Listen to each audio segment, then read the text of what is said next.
Without Alex Cleland, suspended after his sending off in the weekend defeat of Hibernian, and George Alberts, who scored the late winner despite getting an ankle injury earlier in the game. There's no Ian Ferguson, no Jury in the starting 11, but there are places for Craig Moore, Jonas Thurn, Paul Gascoigne and Sebastian Rosenthal after his cruciate ligament injury. Well, this is a major attacking formation really by Rangers. They're playing with the three out front guys. Lauder obviously making chances for Nagel and Rosenthal. And I think Jonas Thurn, he'll have a major holding role in midfield, allowing Ferguson and Gascoigne to support the front two. And, the experience of Goff at the back and Gorham, although he's been a mainstay at the back really for Rangers, he's been superb. Quite honestly, I don't really think he's going to have a great deal to do in goals tonight, Andy Gorham. Rangers fans having a lot more worrying to do than normal. They would expect their team to have a little bit of clear blue water between them and the rest by this stage of the season, but it hasn't happened in this campaign, and it's their away form this season that might give them a little bit of cause to be unsettled coming here tonight, because all of the 3 defeats that they have suffered in the league have been away from Ibrox, but they do have 2 victories over Kilmarnock under their belts already this season. One of them here at Rugby Park. In fact, Rangers' last away defeat against Kilmarnock was back in May 1994, and at the time that was their 3rd away defeat on the trot. Had they not won at Hibs at the weekend, we'd have been looking at a possible 4th consecutive away defeat for Rangers, but that late goal has just settled the nerves, and I think the reaction of the players at the end of the game told a lot of the story. They were hugely relieved to pick up maximum points from that match, Alan. Yeah, you're absolutely right, and they were very fortunate. As I said earlier on there, if it hadn't been for Andy Gorham being superb in goal, it could have been a major difference, but nevertheless, he's not playing tonight. Having said that, the man that scored the winner for them on Saturday, George Alberts. But the good thing for Rangers is, if anything, then they have the likes of Gascoigne back. Big plus that they've Rosenthal back. I think they're, with signing someone for £4 million or whatever, and they can't get him to deliver because he was injured.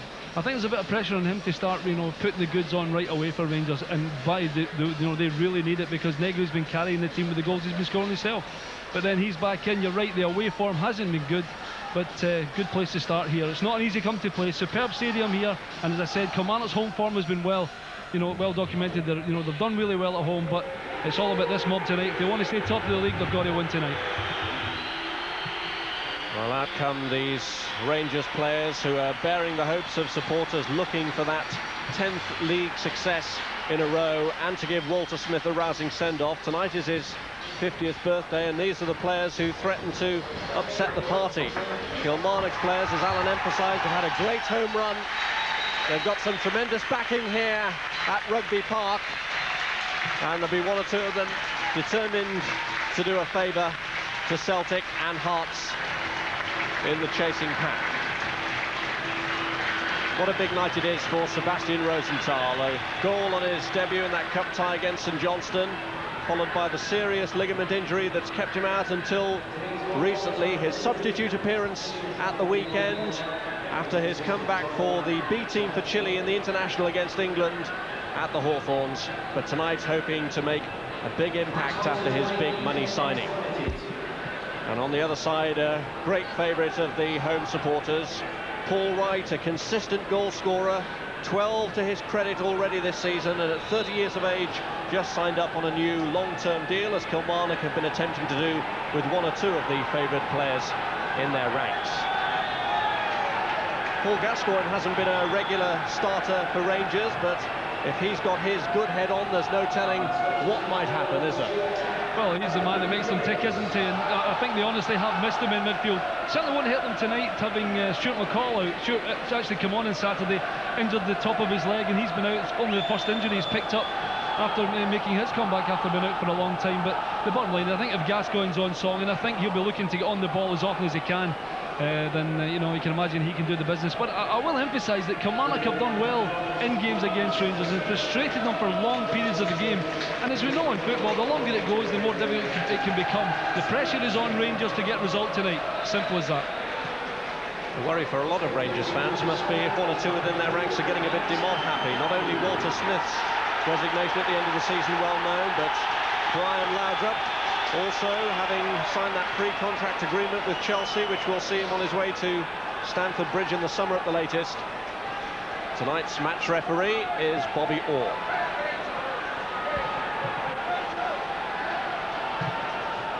It'll be the visitors to get the game underway. Marco Negri, what a remarkable goal-scoring record he's got this season. Far and away the leading scorer in Scotland with 35. And he and Paul Gascoigne to get the match underway.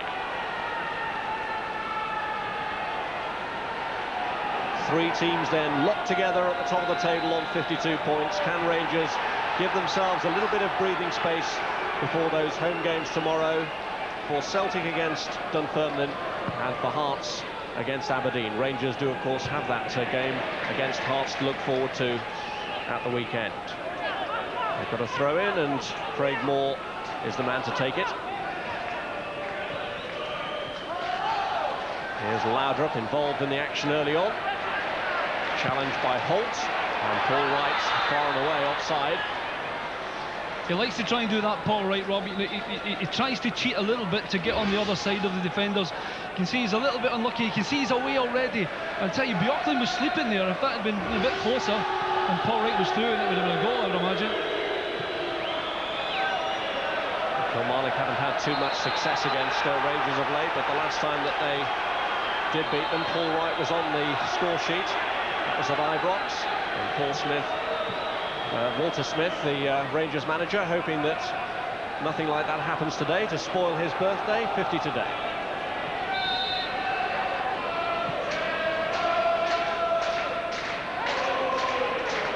McGowan with a free kick. And here's Gascoigne. Richard Gough, given away by him to Holt. An early strike. Andy Gorham tested early on. A good strike. It takes a bad ball, really given away by Richard Gough there, quite uncharacteristically. Drops beautiful. Great strike there, but Andy Gorham in the right place.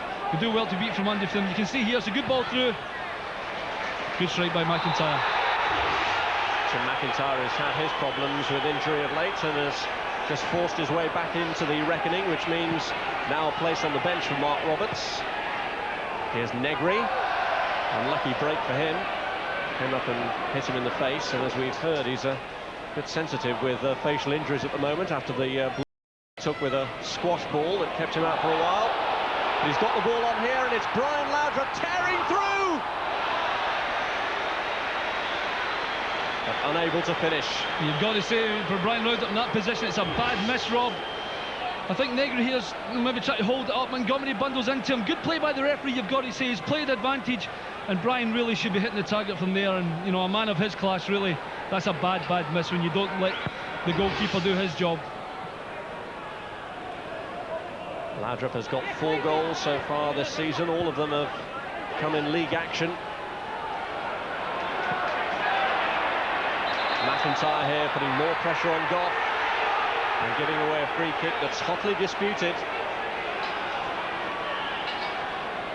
Bjorklund. And Andy Gorham, who was the first of the 2 goalkeepers to be tested by that McIntyre effort.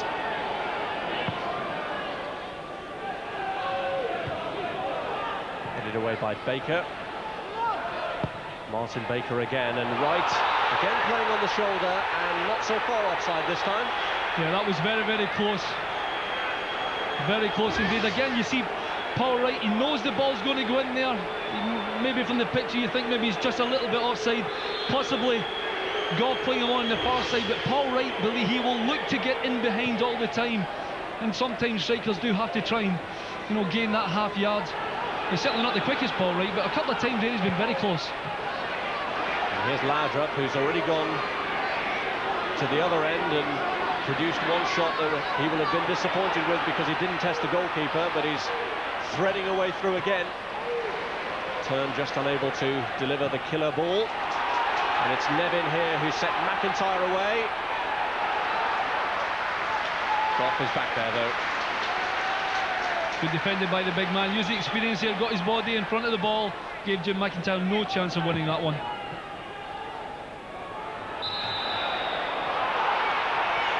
Foul by McGowan.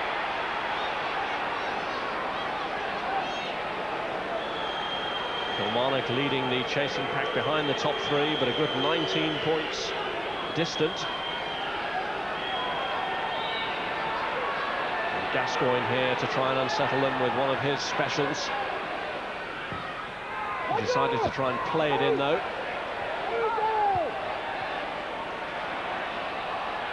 Right, here's Riley. Riley, who's weighed in with one or two invaluable goals from the midfield area this season for Kilmarnock. Holt. He's taken it away from Gascoigne well. Right. This is Nevin. McPherson has moved on ahead of him. He's out to the right, but he slipped it through instead to Paul Wright. McPherson's cross. Crucially cleared by Goff. Here's Riley. Paul Wright. Trying to deliver. Nevin, plenty to his left, but he can't get it through. Bjorklund stops him.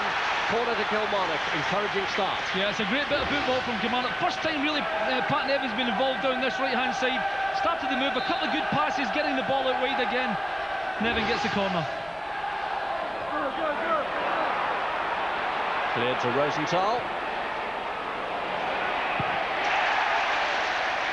Good defending from Ray Montgomery, who's been out of the side for the last 7 matches. Longest serving player now in his testimonial season at Rugby Park.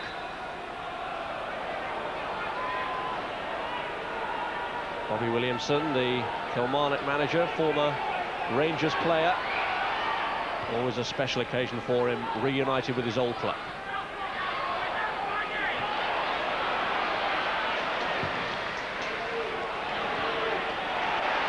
Here's Holt.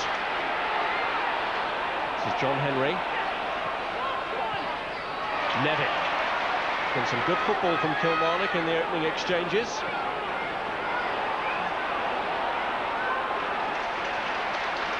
There's Gus McPherson, who was once on Rangers books but never made a senior appearance for them. Holt. Riley. Number 2 again, Gus McPherson. This is Nevin. Lovely layoff. Paul Wright, and it took a deflection off Goff. Corner. It's good interplay and good reaction from Paul Wright there as well, though Rangers managed to defend it well, but a good ball in here by a little lucky possibly by Gus in here. Good control by Pot Nevin, well aware who Wright's behind him. Unlucky.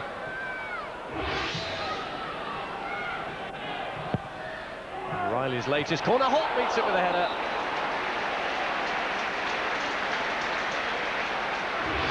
He doesn't score many goals. It's not a bad ball in at all. And you've got to say, when he sees it again, he'll be disappointed he never managed to get it on target. At least doesn't score a lot of goals, Gary Holt, but certainly have a chance there. When he does score, they tend to be vital ones. Holt, the man who got the goal that basically preserved Kilmarnock's Premier Division status last season when he scored against Aberdeen. Negri here up against Montgomery. Marco Negri, who scored 4 times in the previous 2 meetings with Kilmarnock this season. A challenge by Holt. Here's Bjorklund. Barry Ferguson.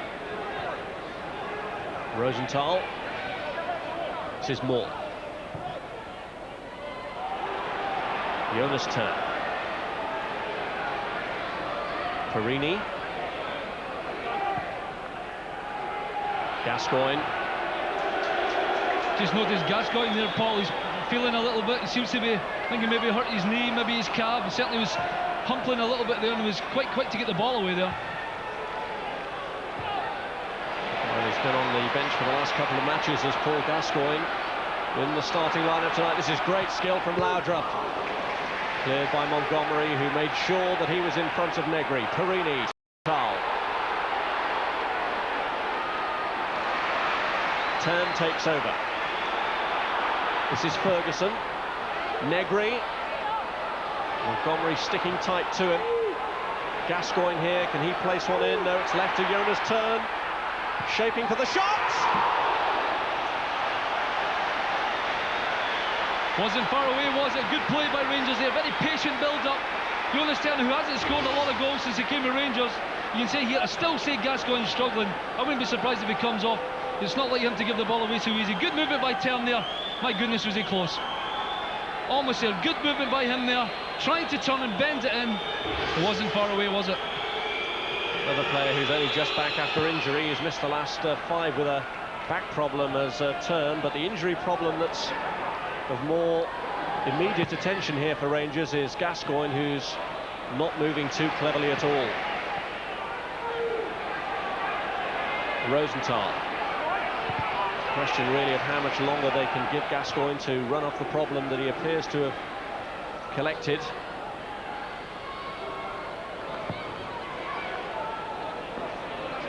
Laudrup. Ferguson. Rangers throw.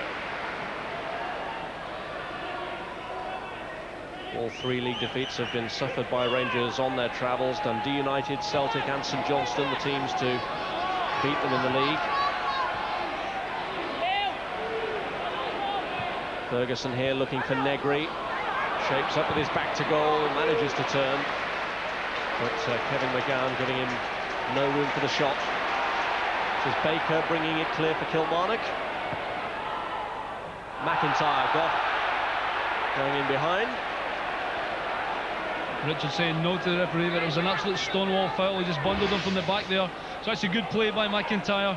Showing close, use your body. If they're going to bundle you over like that, we'll take a foul any day. Gascoigne. Ferguson.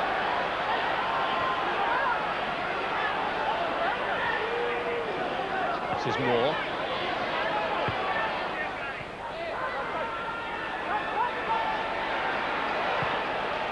Gascoigne looking to release Laudrup. It's a slide rule ball, but Ray Montgomery judged it so well. A superb pass from Gascoigne, there really was. He's given this injury every time to get it okay, but it's a superb pass, and it's only, my goodness, so close. Good defending by Kilmarnock. Headed out by McGowan for the throw-in, but you can see why they want to give Gascoigne as long as possible to run off the injury when he provides piercing passes like that. It's Laudrup's cross, it's too deep for Negri. Across comes Jonas Tern. Negri still waiting at the edge of the 6-yard box. Expect better from an international there, Rob. He's showed good initiative, got onto the ball quick, but a very, very bad cross. Not often you see Laudrup play the ball as deep as that. No one there this time for Rangers.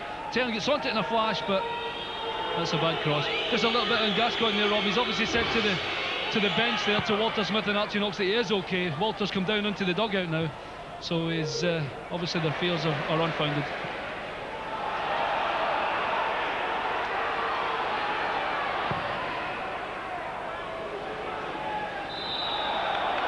A bit of pulling by McGowan, by Riley rather. Falling down Ferguson. That's something that the Kilmarnock midfield work on very, very hard. Holt, Henry and Riley not giving your midfield your opposition any chance at all. No space, and they're on him in a flash. Matt Riley's been a mainstay for Kilmarnock this season so far. Gascoigne's free kick going straight to Gordon Marshall. And Björklund, total confusion! What a catastrophe! And Wright says thank you very much. Gorham and Björklund can argue between themselves, but it was a complete calamity from Marshall's clearance, and Paul Wright profits fully. What an incredible mix-up. I'll tell you, it's a good thing from Gordon Marshall. Early touch, straight down the thing. Björklund's not even looking where Gorham coming. Gorham coming to get the ball. And Paul Wright, well, he's been out of sorts lately, but he knew exactly what was happening there. You can see Björklund's not even looking where Gorham is. Paul Wright says, thank you very much. I'll take that, 1-0. I've got to say, it was a great early ball from Gordon Marshall, putting the Rangers under pressure. And mistakes like that, as a striker, I used to love that. Well, Paul Wright, the beneficiary there of a very uncharacteristic lapse. Gorham was clearly calling to Björklund, but he didn't heed the warning. And he was furious. I don't think Andy Swedish is up to much, obviously. But it was a terrible mistake, it really was. You can only presume that Andy has been shouting because Andy's going towards it. And Björklund didn't hear him because Björklund certainly wasn't looking where Andy Gorham was. Well, it's a Route 1 goal that they're behind to, so Rangers will hope to conjure something from this. Gascoigne in attendance. Would look to be the favourite, but Rosenthal's there as well and takes it, and it comes off the wall.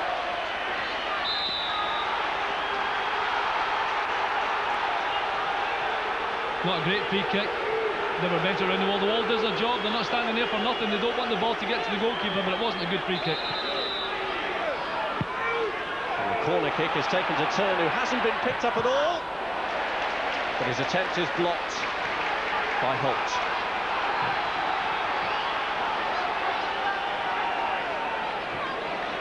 Rangers fazed by the goal and the manner in which it's been conceded, and desperate to strike back quickly. Paul Wright has really given them plenty to think about.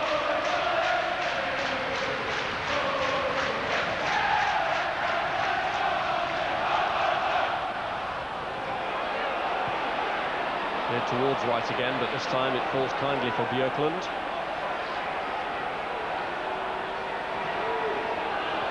Laudrup just trying to time his run there against Baker, and it's the defender who gets to it.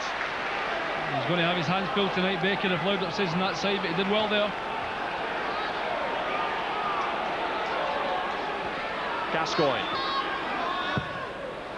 crosses straight into Marshall's hands.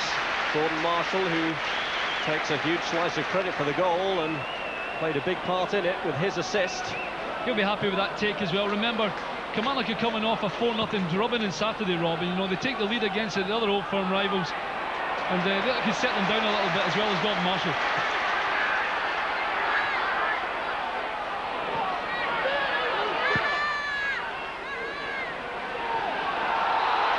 Laudrup pulled down by Montgomery.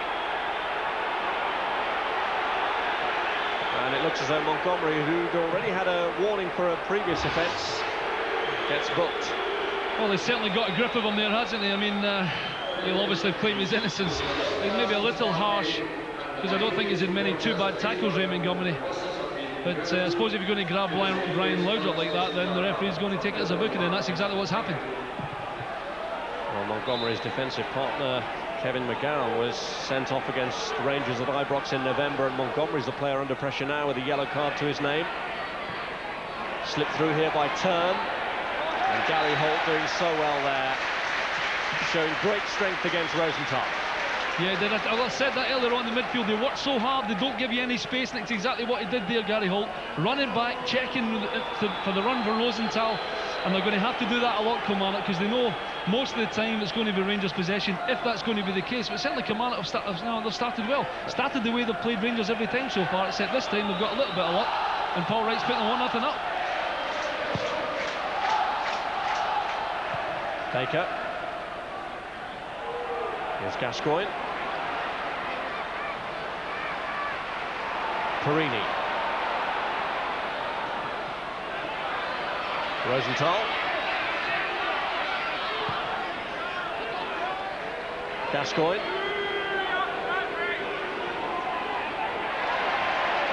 Cleared by Montgomery. Wright, the goal scorer, picking out McIntyre.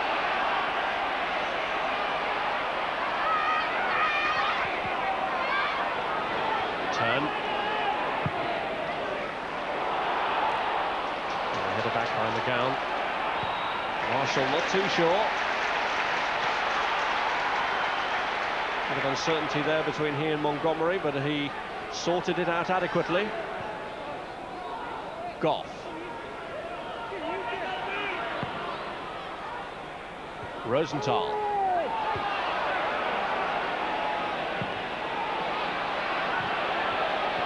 Baker. Nevin.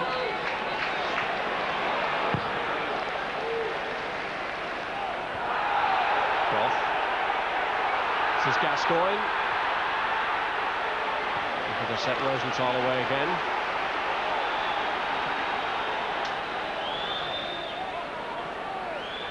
Steadying influence at the back, Montgomery, but he will have to watch his step a little carefully now after that early caution. But it's Rangers at the moment who are really under pressure to that goal that's been scored by Paul Wright, and more worryingly for Rangers, the way they conceded it. Well, it's a quite unbelievable goal. Every time you see it, it gets worse and worse for Rangers, doesn't it? Bjorklund not looking where Andy Gorham is. Andy surely must have been shouting because he's the one that's facing it. And Paul Wright let them go on with it, nipped in and said, thanks very much.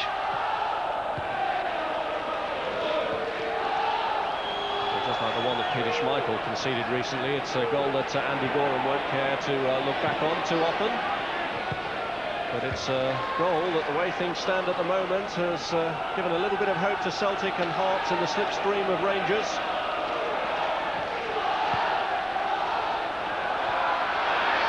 And here goes Moore. Montgomery. Paul Wright. McIntyre, good first-time ball for Holt to chase onto. And Rangers grateful that Gorham was very alert and aware of the danger. Good play by Paul Wright there, he instructed things well. Good early ball in, a little bit too close to the goalkeeper, but the idea was right. Rangers been very, very unsteady at the back completely so far in this game, whereas Kilmarnock, I think, have policed the likes of Negri, Laudrup and Rosenthal quite well so far. Worrying times these for Rangers, although they have had the majority of the possession, they've been unable to do anything with it. Shot from turn that wasn't very far away, perhaps the best effort they've had in the game so far, although Laudrup did have a good chance before that. But some of Kilmarnock's football has been steady and assured, and they've always looked to threaten this situation with McIntyre. Nevin unable to control. He's obviously given Pat Nevin, Bobby Williamson there, giving Pat Nevin a licence to go from left to right to pick his side. Pat over on the left-hand side, but certainly took his eye off the ball there. Baker. Nevin.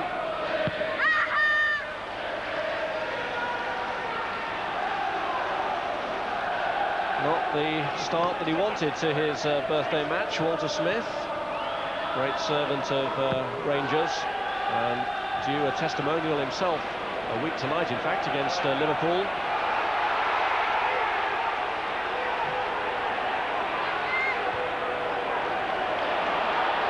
Right, here's Henry.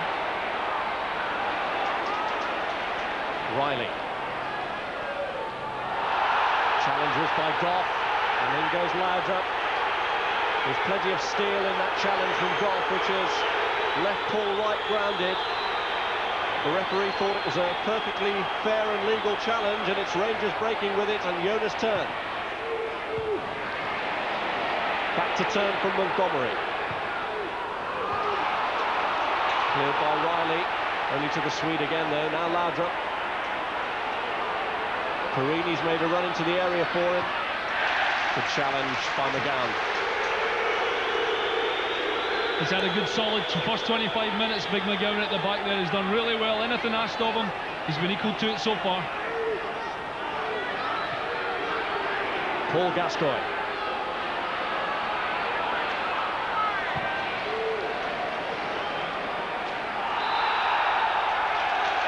Foul by Bjorklund. Jim McIntyre, the player offended against.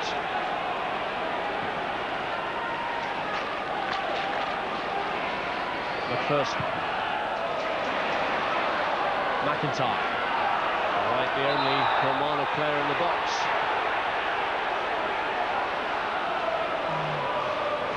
Staffed by Jim McIntyre there. Bjorklund's not had a good 25 minutes on the other hand, talking about McGowan. And really, you could be looking for him to just keep him under pressure there. Don't foul him and try and make him make a mistake. Instead of that, all you do is give Rangers back possession.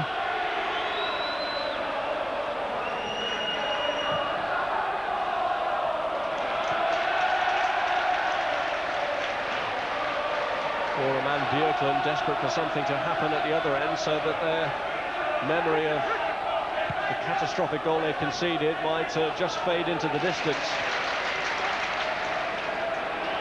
Ferguson had made a good run from the midfield, and Gascoigne here could try and pick him out, but it's just too long for him. Gascoigne trying to do what Turn had failed to, because he was crowded out. Right idea, but just too long. Gascoigne again. Brian Laudrup. Now Perini's made a move ahead of him. Great football, he's found him! But he can't find the net.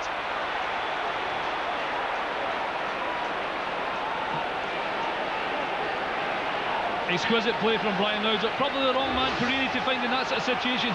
What defenders don't like, driving into him. A great run for Perini, got to be said. He just had the lead boots there on and crossed it to way to nobody at the back post. Might even have been better having a shot there. But really, he had the diving boots on there to cross that over. But a great move from Rangers.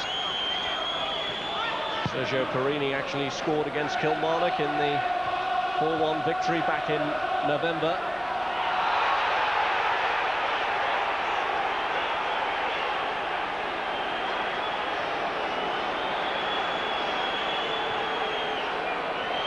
Too short for Perini that time. It was the person who cut it out.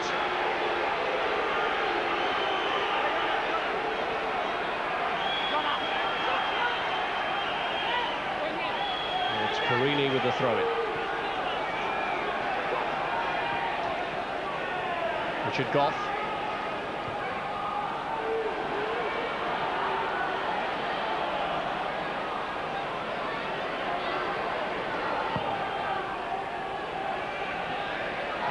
Negri. Gascoigne. Here's Rosenthal. Aiming to find Negri, he's offside.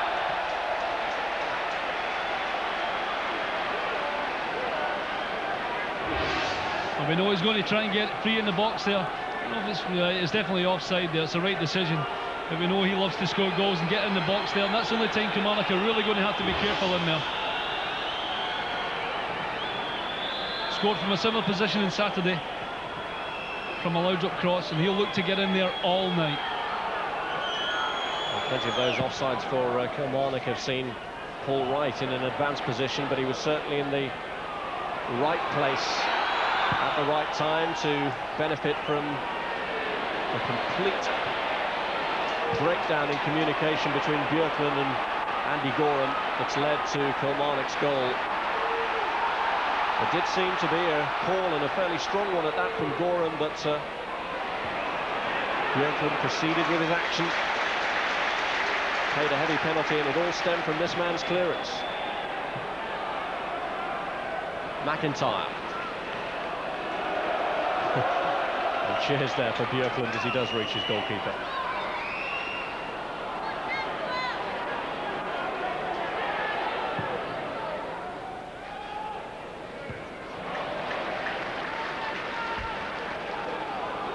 Well, it looked a very positive Rangers lineup from the start, and they've switched Rosenthal and Laudrup over to try and add a bit of variety to their play.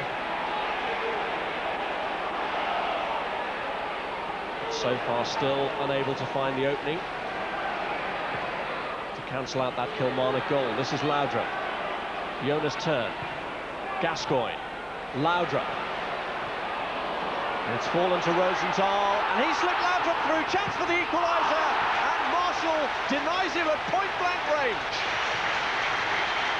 Good play by Rangers again, though. They managed to get through, possibly a little bit of luck here as the ball sticks there. But a good pass from Rosenthal through to Laudrup. Again in this position, you'd expect him to score.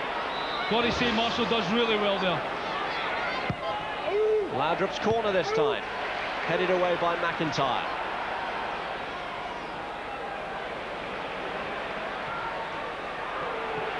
Turn. Rosenthal. Holt. Says Gascoigne. Ferguson. Moore. To Goff. Losing out to Nevin.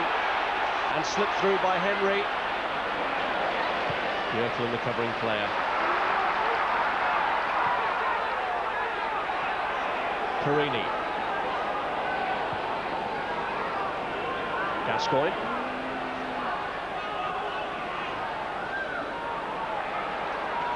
Rosenthal wide of Perini to his left. The two wide men have switched again. As Turner played that one through Negri, it's straight offside.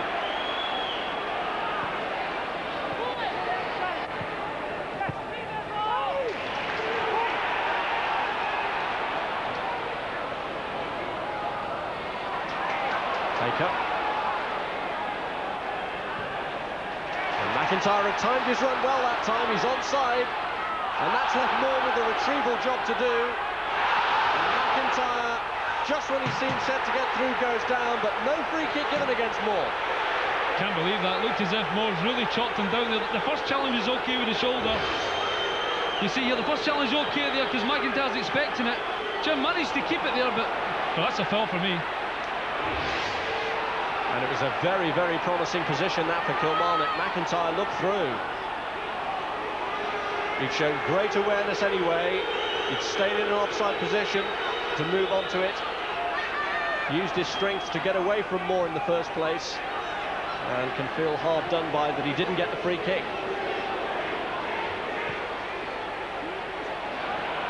Laudrup. John Henry.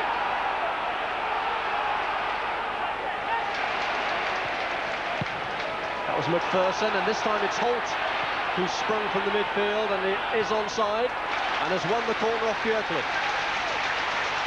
Done well, Gary Holt there. He's broke from midfield. It's a hard run to do for a midfield player, but you've got to make it into the corner ball and make it a good ball. He did that and played the ball off of Björklund for a corner.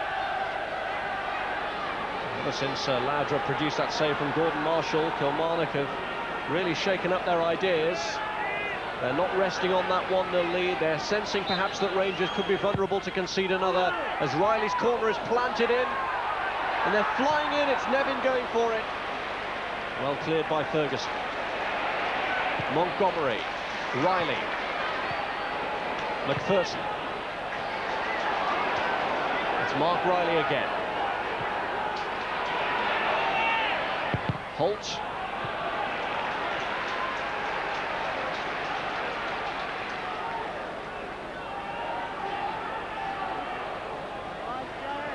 Throw into Kilmarnock, and Gus McPherson has come forward to take it. Another player who's recently signed a new contract, a 3-year deal in his case, and he gets this one across. There was a little push there from McIntyre on Goff. Reminder of action coming up for you here on Sky Sports. Barnsley against Manchester United in our FA Cup special. That's Wednesday at 7:30 on Sky Sports 2.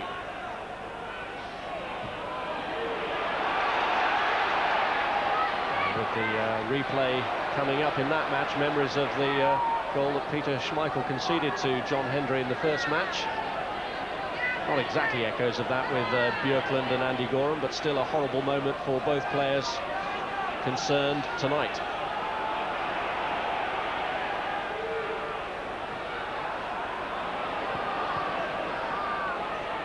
Goff. Baker. Well chested down by McIntyre. Björklund tidying up, and Rosenthal just finding a little bit of space. Negri making a move to the left for him, and he's found him. Montgomery's attentions forced him to take the chance early. Well, he's made the run, making sure Rosenthal knows exactly where he's going. He's sprinting away, trying to get a yard. Half gets it.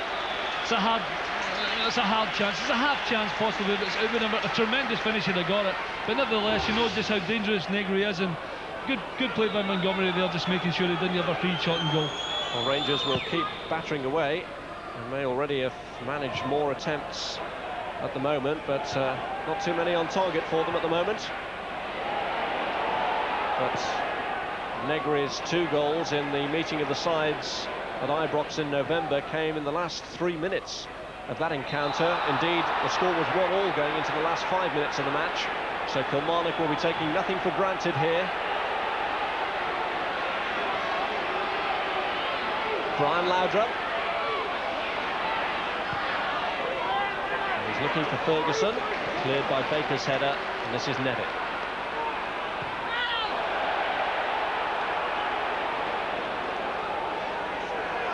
Gascoigne.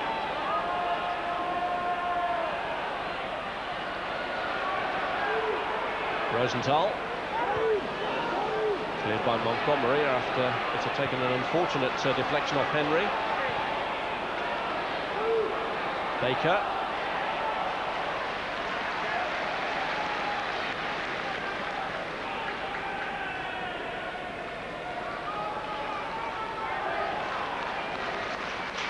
Rangers, remember, have won 12 of their last 14 league meetings with Kilmarnock, and they're unbeaten in their last 7 visits to Rugby Park. But defeat here against Bobby Williamson's men tonight would be very costly for Rangers.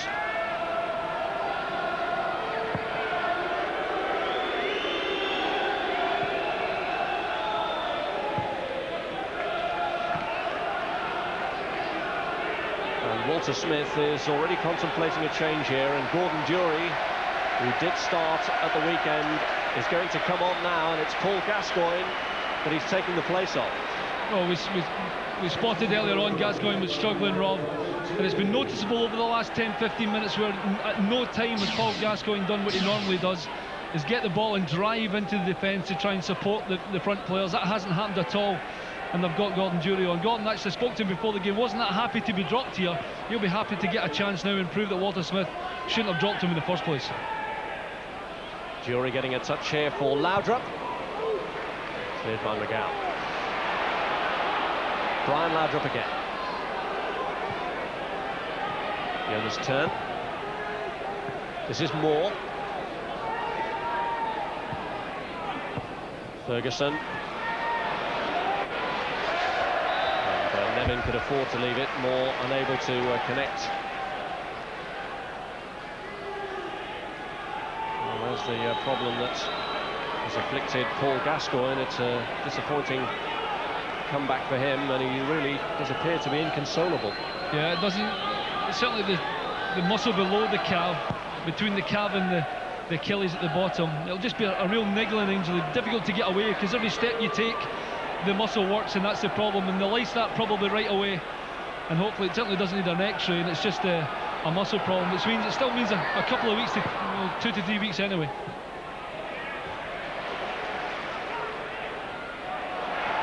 Gascoigne did sign a new 3-year contract, but still speculation abounds about his future, and every time that injuries flare up, the question of whether he'll be fit to go to France in 1998 rears its head. And on the day that Robbie Fowler's position in the squad was put in jeopardy by his injury, it's not a pleasant sight for Glenn Hoddle to see Gascoigne going off with a recurrence of an injury problem. Offside here against McIntyre. Again, see, actually Jim's trying to get back on side there. It's a super ball through, but correct result, he's definitely offside there.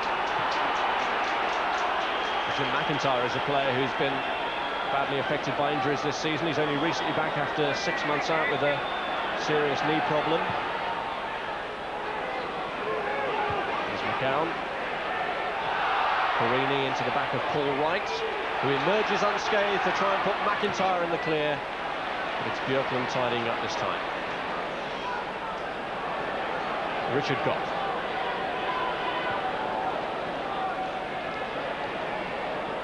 Goff, who answered Walter Smith's SOS to return after his spell in the United States, but he does seem California bound again next season. But is he going to get the opportunity, having been a mainstay of the previous 9 title campaigns, to win a 10th in succession? Injury here for Ferguson. I said they wouldn't give them a minute in midfield, and that's exactly what's happening. John Henry coming in and Barry Ferguson there. Barry, young player, even by Walter Smith saying, you know, he's played in a few games, maybe even he thought that Barry wouldn't play, and he'll certainly play a big part in Rangers' future, you would think. Goff. Henry getting back. At a time when they have been buying big and buying largely from the continent, though, it's good to see a product of the youth system in the team in the form of this man, Ferguson. Nevin. Ferguson battling hard again to try and set Laudrup away. Tidied up by Montgomery, who's already shown how crucial his experience can be. Moore has come forward for the throw-in here. Laudrup beaten off the ball. This is Nevin. Henry. Montgomery under pressure from Jury. And given away by Björklund this time to Wright. McIntyre. Tidied up by Ferguson. Moore. Unable to escape the lunging challenge of Jim McIntyre, who may just have tested the referee's patience a little too much. He certainly caught him. It's good play by Craig Moore, then showing a little bit the ball. Good turn. I don't think he'll get booked. I think it'll just be a ticking off. Jim hasn't had too many heavy tackles in the game, but he certainly caught Craig Moore there. I think if he does it again, he'll find his way into the book.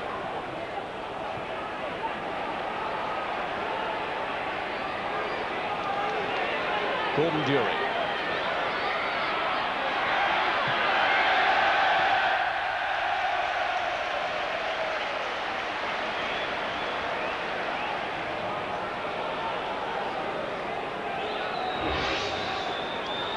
Gordon Dury here powering down the left-hand side. He's looking to get into the Scotland team, of course, and very difficult for him to get into the starting lineup all the time because of the big stars Rangers have, but it's an opportunity for him tonight, as I said earlier on, to prove to Wallace Smith that he's worth a place in the team. Here's Laudrup.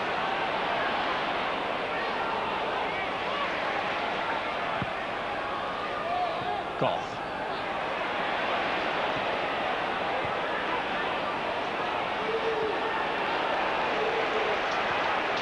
Björklund.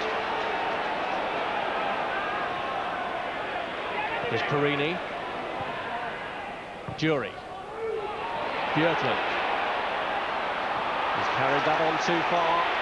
It's not been a happy night at all for Björklund so far. This is Nevin. Losing out for Ferguson. This is Brian Laudrup.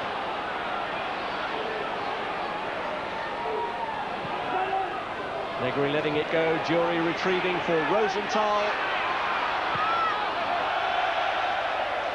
Negri furious, he wanted the ball played into him. Yeah, he got a couple of yards, Negri, actually. He's always looking to ghost in behind defenders. It's really not happening for Rangers just now. I've got to say the middle two, you've got to say the back four for Kilmarnock. They're policing everything really well. And that's a bit of hit and hope, really, from Rosenthal. That's not going to, trouble Gordon Marshall's goal at all. Rangers are going to be looking for a lot more than that from him. It's worth saying that if the score stays this way, then Rangers would be knocked off the top of the table tonight, because Celtic's goal difference would be better. Both of them came into it with a plus 30 goal difference.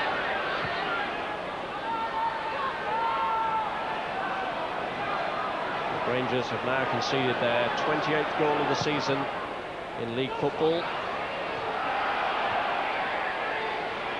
now need to get back into this game to maintain their position at the head of the table.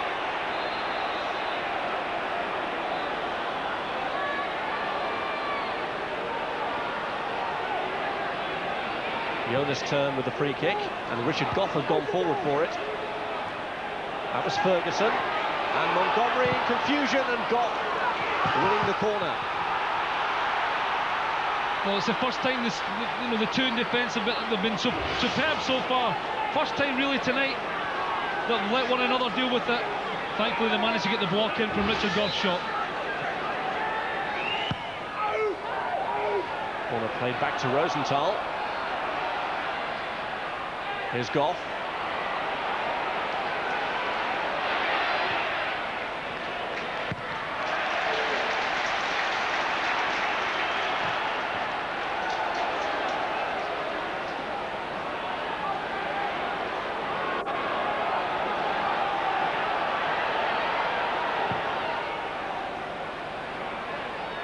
Jury.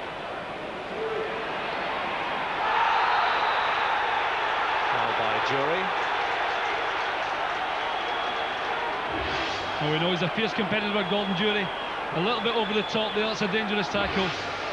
But Gordon knows that he's got to get on the ball and got to make things happen for Rangers, because right now Bobby Williamson's going to be really pleased with the way his team's played in the first half.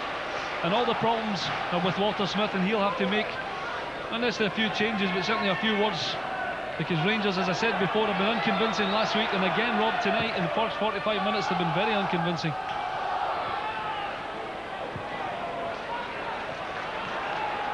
Right here going in to challenge Gorham again.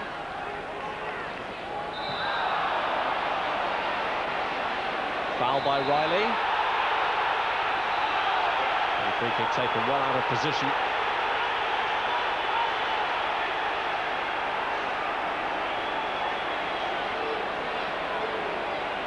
Here's Tan.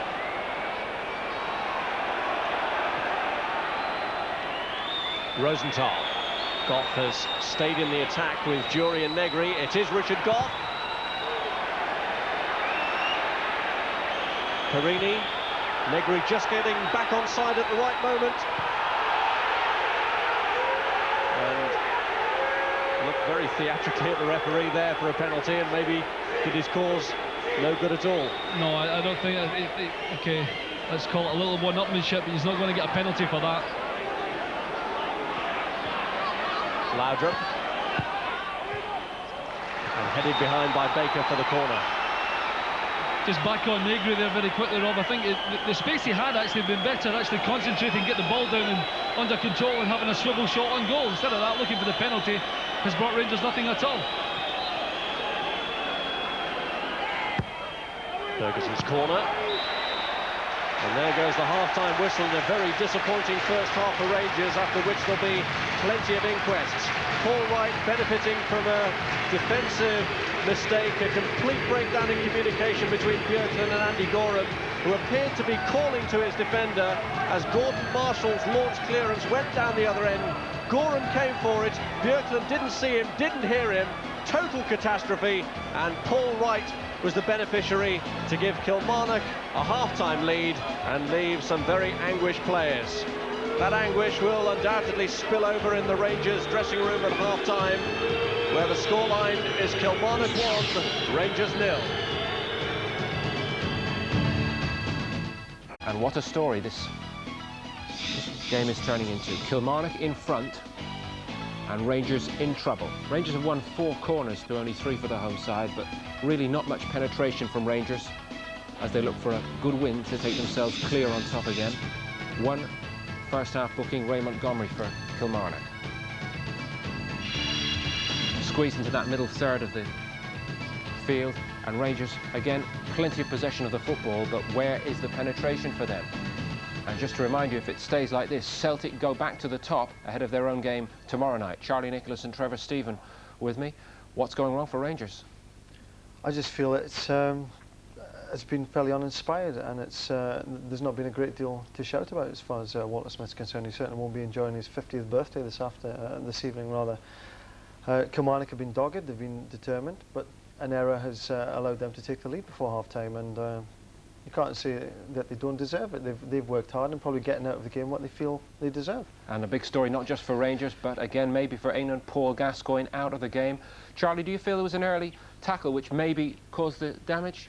I'm not sure quite if it was a heavy knock that he took, Paul, but I mean it was in the first minute of the game. It was very early on, and I think Big Alan called it when he says, he lunges in a little bit. He's in there and he's trying to battle to win it. He's maybe just slightly overstretched and maybe just done a little muscle just below the calf, but for me, after 5 minutes, you could see he just wasn't mobile at all. There's this little stretch coming in now, lands on the outside his heel, and I think that's agitated the muscle, and he was in trouble ever since that first minute.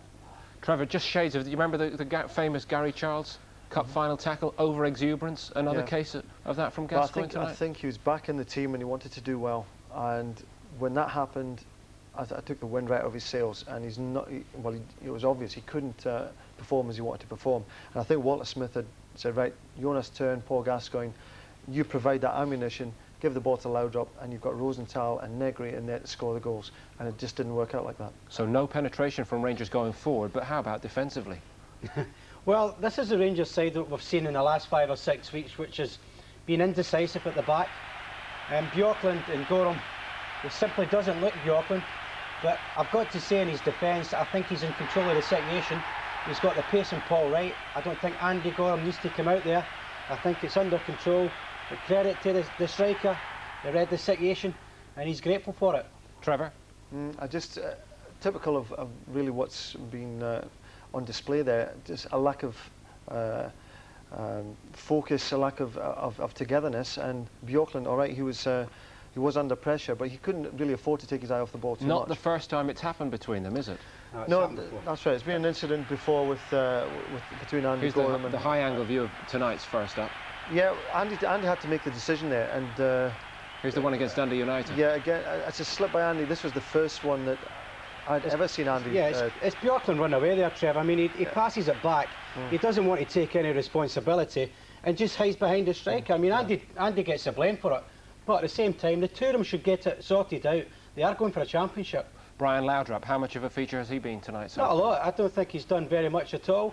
Although he's had a couple of good opportunities, I would have to say you would have put your mortgage on this. At least maybe thinking about squaring it, but I thought he would have scored.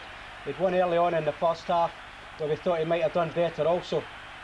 Just a little maybe indecision again, and this is a team I look at tonight and feel the strain is now starting to tell on them. Well, they've had to come from behind a few times, haven't they? And maybe the strain is starting to tell on Rangers. They've got to get themselves up and get out there for the second half. If they lose here tonight, just to remind you, Celtic will be back to the top. It's also a great result for Hearts. Rangers in trouble here. Trouble at Kilmarnock. They trail at half-time, and Paul Gascoigne off injured in the first half. We think maybe the damage done in the opening minute of the game. A fresh worry, not only for Walter Smith and Rangers, but for Glenn Hoddle, the England boss, with Robbie Farrell also looking to be out of his World Cup reckoning today.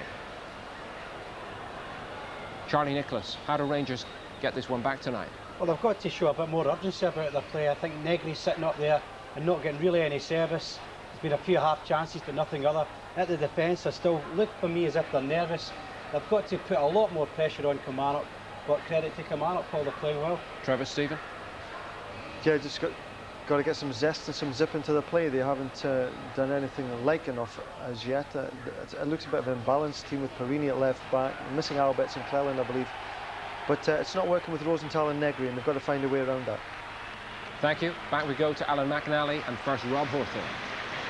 And there has been a change made by Walter Smith at half-time, and Joachim Björklund, who was involved in the mistake that led to the goal, has been taken off, and on in his place comes the Australian defender Tony Vidmar, who's been out for the last few matches, but gets his chance in this second half, and clearly Björklund's spirit had been broken by the incident that led to the Paul Wright goal. Well, I think apart from the goal, I think his 45 minutes was quite atrocious for an international player. I know it's easy to have a bad night, but quite honestly, when you go for the championship, Rob, you just can't have bad nights, and probably I think Walter Smith is heading on safety here by hoping Vidmar's hungry enough to tighten defence up, and let's see what happens then. They've actually lined up for the second half with Goff on the right, then Moore, then Perini, and Vidmar starting on the left-hand side of the defence. We'll wait and see if that's the way that it stays. This is Moore, and this is Turn, and now Vidmar gets his first touch for Rangers. Jonas Turn, Jury, who was brought on in the first half for Gascoigne, and that could be the most crucial absence as far as Rangers are concerned. Unless Laudrup can prise Kilmarnock open here, it's fallen to Ferguson. Turn. And it's slipped past Marco Negri and gone for the goal kick. Well, what are Walter Smith's side going to do now that Gascoigne is off the field? They would have been looking for his probing passes to have an impact late on. But the doctor is still examining Gascoigne at the moment, and he may well have to go off later for an X-ray. I think he's certain to get an X-ray, Rob. I don't think they'll want to take a chance. It's in an area where, you know, fractures are liable. I don't think it was maybe as bad as that, but a muscle tear, nevertheless, I think he'll need to get an X-ray just to make sure. After tonight, 10 games left for Rangers in the championship run-in, and they've conceded a corner here. Craig Moore giving a ball that Andy Gorham was unable to keep in play. Well, he's not under any pressure, and it's quite simply bad defending. Not much Andy Gorham can do about that, I'm afraid. And just how costly is the edginess in front of Andy Gorham to be tonight? Unfortunately for them, they've picked up the threads of where they left off in the first half. And Kilmarnock have been very busy. And you'd never get bet against Paul Wright, adding to the one he scored already. Nevin with a corner. Free header away for Perini. That's McPherson. Look for McIntyre. But there's an injury to Gordon Jury, and the referee has called back attention for it. It looks like there was a clash here with Jury, and as a head injury, the referee had no alternative but to stop play immediately. Yeah, he's quite right here. It's Gary Holt, I think, with Jury, and as Gordon's won the header, certainly the both of them have made head contact with each other, and that's what happens nowadays. You know, if it's such as bad as that, and the two of them are looking as if they're struggling, then he's only got one option, and that's to stop the game. We don't want anything bad to happen. I don't think the Kilmarnock fans had actually spotted that there were two players involved, and that it might be a case of head injuries, and were initially frustrated that play had been stopped when they were in an attacking situation. But it's clear that the referee had no alternative. While they're being treated, let's get an update now on Paul Gascoigne's problems, and over to our reporter Davy Provan. Yeah, Paul Gascoigne at the moment, Rob, is in with the Rangers doctor, Dr. Cruikshank. He's examining the injury at the moment. The Rangers kit man, Jim Bell, has just come down the tunnel, and he tells me they're trying to arrange an X-ray for Paul Gascoigne. It may just be a precautionary measure, but it looks like an X-ray for Paul Gascoigne nevertheless. And as if that wasn't bad enough, just look at the problems that Gordon Jury is encountering. There's blood coming from that head wound, as there was from Gary Holt's too, and he has already been led off the field. And it may well be a case that both sides will have to be temporarily reduced to 10 men, although in Rangers' case that's particularly distressing, as Jury was the man who came on for Gascoigne in the first instance. You can see Gordon Jury's on looking at the ball, wins the header. The head clash was almost inevitable there, but you can show the referee was absolutely right. You can see there's blood from both of the guys' heads, and they both need treatment immediately here. So it is down to 10 against 10, and while Jury is treated behind the goal, Paul Wright engaged in a very sporting act, in that from the bounce up, after Kilmarnock, remember, had been in a very promising attacking situation, played it out for the goal kick.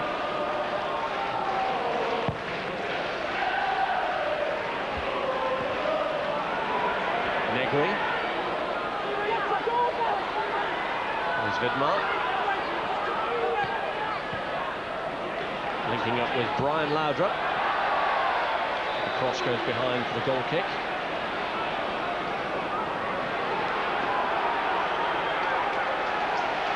Well, Jury didn't have need to go to the dressing room, unlike the other player in whom he was involved in that clash, so he's now back on. You would imagine that he would have felt a little groggy after that clash of heads.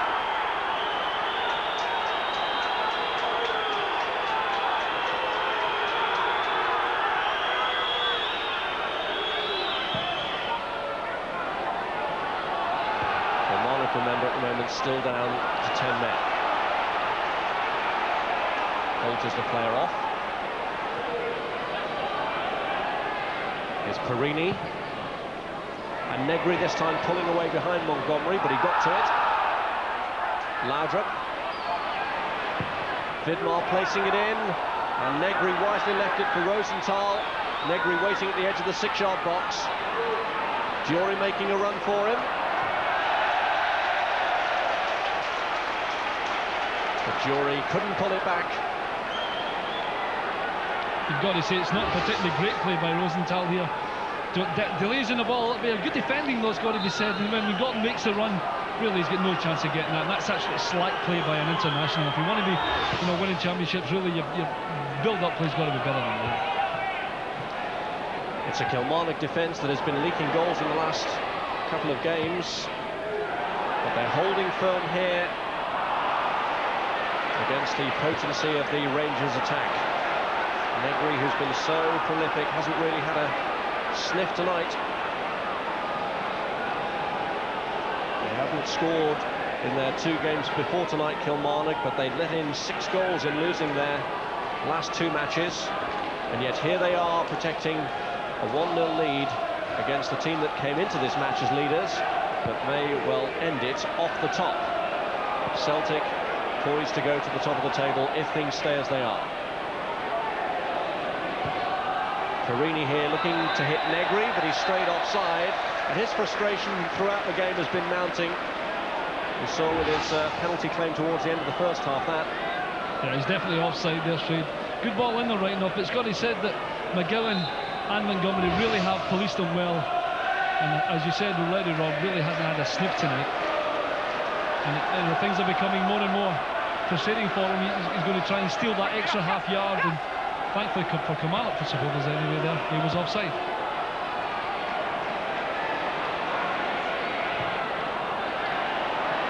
The 2 goals that he scored late on in the meeting in November against Kilmarnock, one of Negri's was from the penalty spot. So he'll be looking to win any verdict he can from the referee tonight. And now another problem for Gordon Durie, who's not had the happiest of nights since he came on for Paul Gascoigne.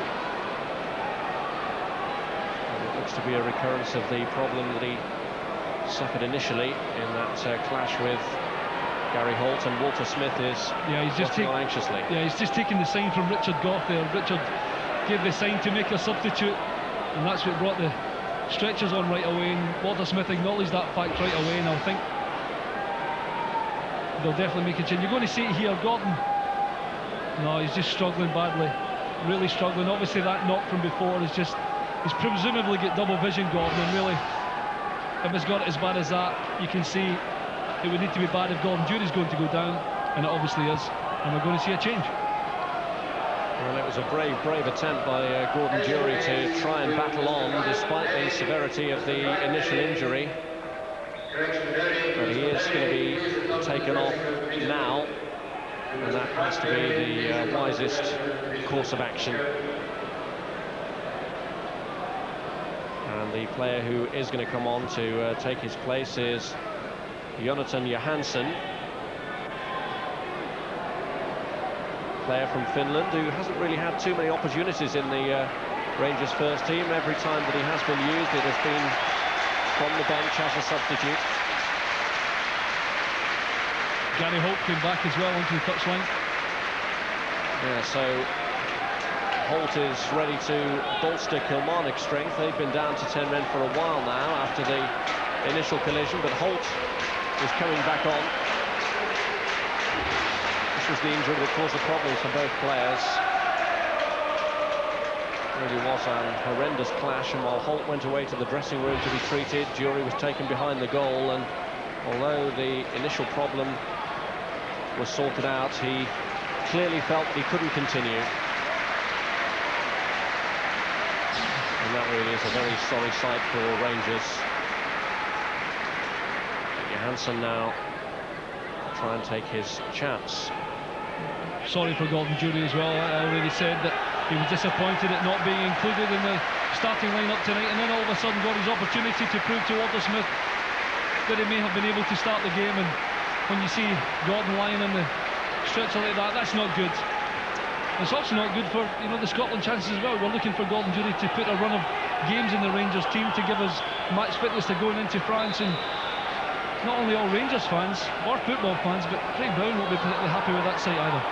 Well, Gordon Durie has always been a very wholehearted player, and he brought that great commitment onto the field when he was introduced in place of Paul Gascoigne. The loss of Gascoigne was a difficult one to bear, but the loss of Durie in these circumstances makes it all the more difficult for Rangers.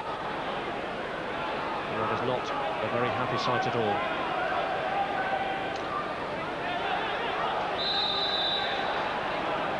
Here's Baker with a throw. Paul White. Goff. Back to Andy Goring. And you wonder about the effect that that will have on the players anyway. It's a difficult enough job for them anyway coming back into this game, but the sight of Gordon Durie being taken away as he has been is bound to play on the mind of one or two of his colleagues.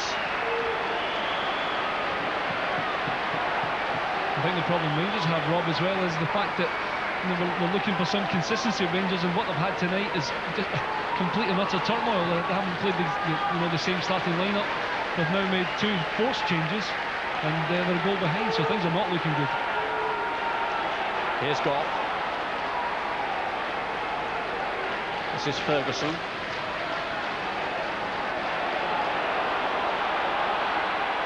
Good run from Ferguson. Montgomery. Beaten off the ball by Rosenthal. A free kick given to Kilmarnock.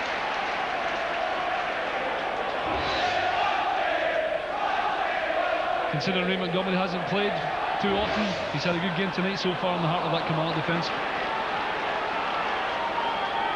They've shown Ray Montgomery and Kevin McGowan that they're going to be very difficult to break down tonight.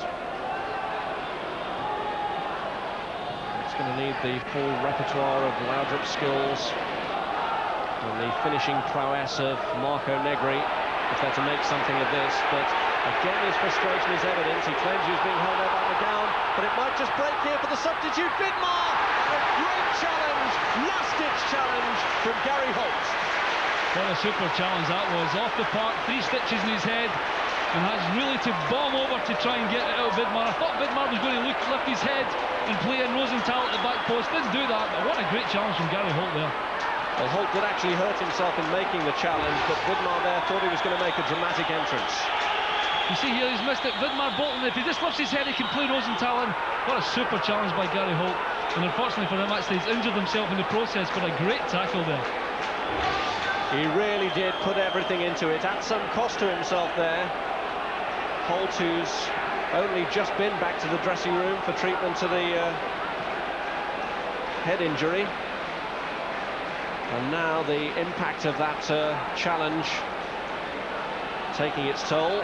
But Vidmar, the man who really gave Kilmarnock such a scare, is also requiring further treatment. Because your boys on double time tonight, they seem never to be off the pitch this evening. Well, what all of this means, of course, is that there is going to be an agonising length of stoppage time to be added on at the end. And if it's still 1-0, it could be a nervy closing few stages. If he just lifts his head there, they could have played Rosenthal, but not only is it a good tackle, but it's a clean tackle. And naturally important, with only Gordon Marshall to beat, Vidmar would have surely scored. The flick from right, this is Nevin.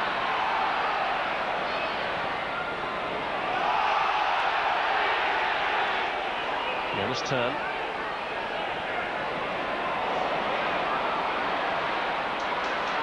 Ball played back by McGowan to Marshall.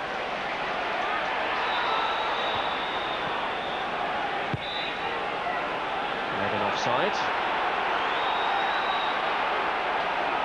Goff. Well, Negri let it go, and McGowan was there behind him to tidy up, as he has done so often, and it's another Kilmarnock break, and it's McIntyre who'll have to do it on his own. Henry has joined the attack now. He tried to place it. Just left McIntyre with a little too much to do. Henry and Nevin were trying to battle forward, but just couldn't get forward quickly enough. Now Vidmar goes down, free kick. He's looked pretty lively since he came on, Vidmar. I must say, it's good driving in here. He's just been brought down by McGowan. There's not a great deal of touch. He's probably looking for the foul. Probably needs a breather after a hard 15-20 minutes of just coming on at the start of the second half. He certainly has at least looked a little livelier than Bjorkman did. Ferguson. Rosenthal.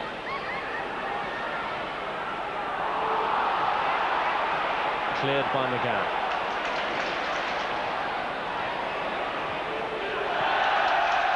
Led away by Tony Vidmar. I just gave him the kiss of death there, didn't I?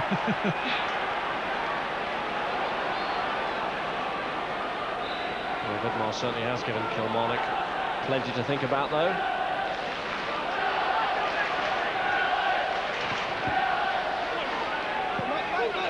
This is McIntyre. McPherson. And they've stayed onside. He broke just at the right moment, did John Henry, and he's looking for Nevin. Headed away by Johansson. It was a super run from John Henry. He's definitely not offside. He's come from deep. As soon as the ball's laid back, I said in the first half, some of the midfield players, you've got to take a chance and get into those corners, get in behind your opposition, and that's exactly what Kilmarnock did there. And it's a good job Johansson was there. Kilmarnock move in front on the corner count. And McIntyre was going for it, cleared by Goff to Nevin. And McIntyre just couldn't direct his effort goalwards. But again, more panic in what has been a very uncertain Rangers defence.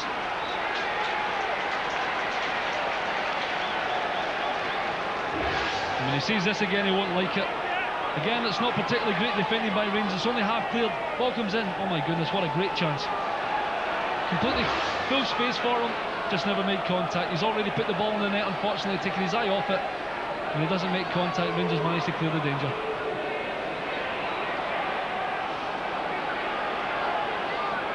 The Rangers defence looking as ugly as it possibly has throughout the rest of the previous campaign.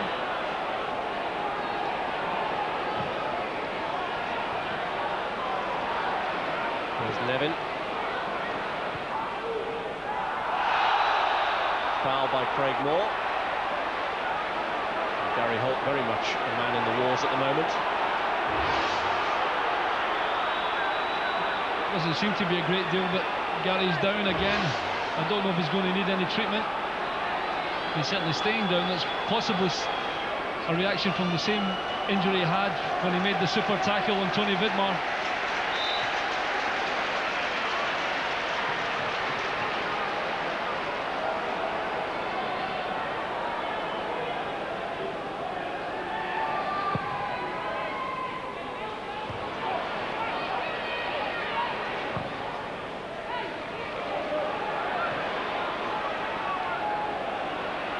Carini.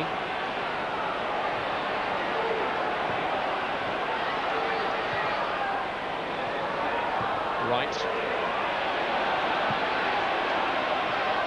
And here's Goff.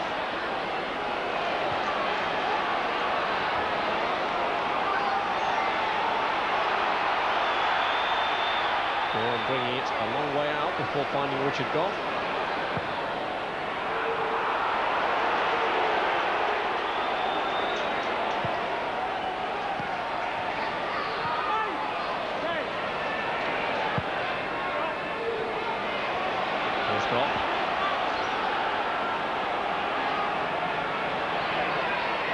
Moore. Johansson. Laudrup. Here's Jonas turn.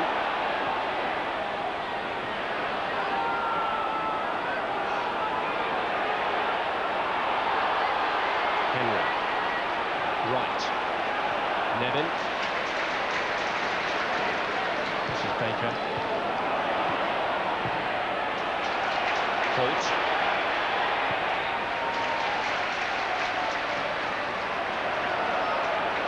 McGowan.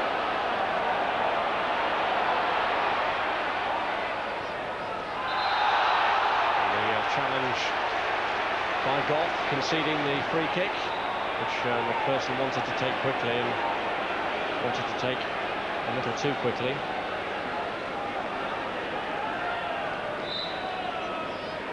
The retake from Gus McPherson. Wright, McIntyre and Nevin forward in a three-man front line here for Kilmarnock if they can pick any of them out. Cleared by Goff, but only to Paul Wright. And the game has taken a bit of a downturn, and it's not surprising really, bearing in mind the sight of Gordon Durie being wheeled away. I think it may have had an effect on the players from both sides, and we are hearing worrying news that Gordon Durie is unconscious and has been taken to hospital under police escort.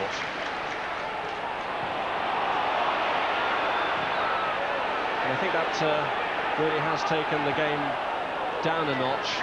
The players were aware of just how serious the problem was and are having difficulty picking up the threads of the game itself. With their concern for Gordon Durie, quite understandable. The game almost seemingly doesn't matter.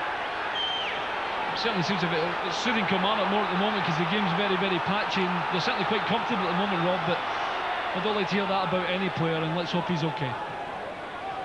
And as he goes to hospital, I know that he will carry with him the best wishes of both teams here.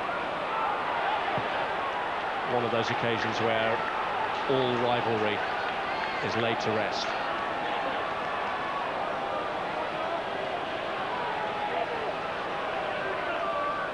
It is a throw in here to Rangers, and it's found Richard Goff. Jonas turn, and Marco Negri just straying into an offside position. He's done that a lot, hasn't he? He's becoming more and more frustrated. McGowan and Montgomery, who I think have been superb tonight in policing him. You can see that he's talking to himself, he's not happy. And he knows really he's got to get the goals if Rangers are going to get themselves back in this game, Robin. Quite honestly, at the moment it doesn't look like it, and they're just every bit as convincing as they have really over the last 3 or 4 games.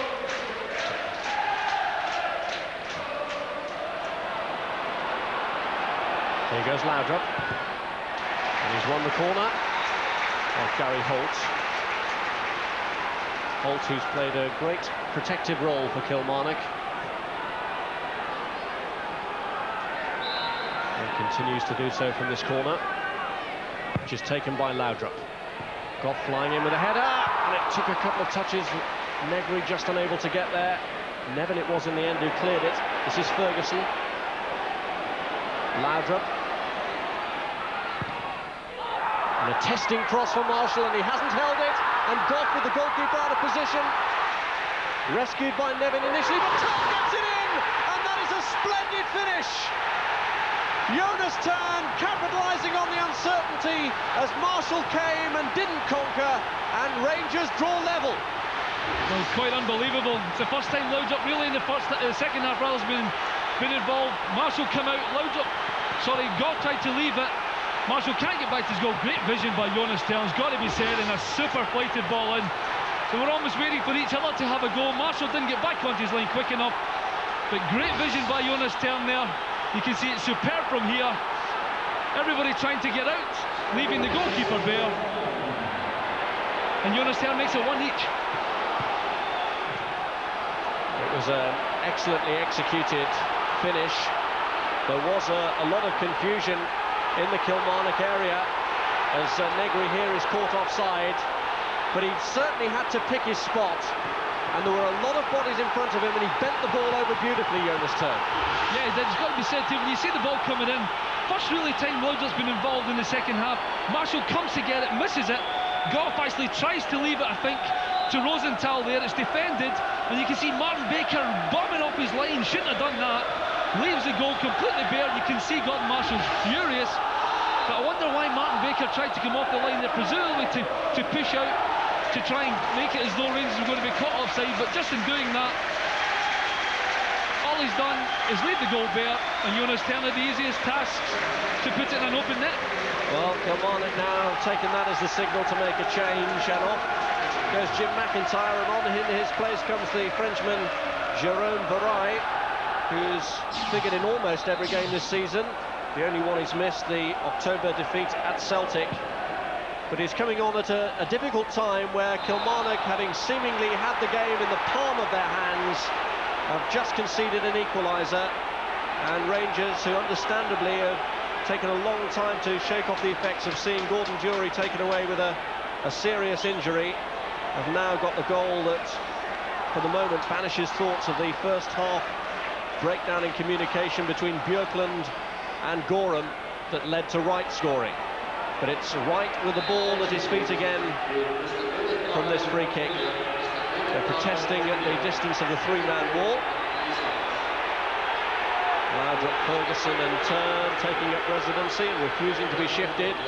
Wright has to get it through, and Gorham was equal to it.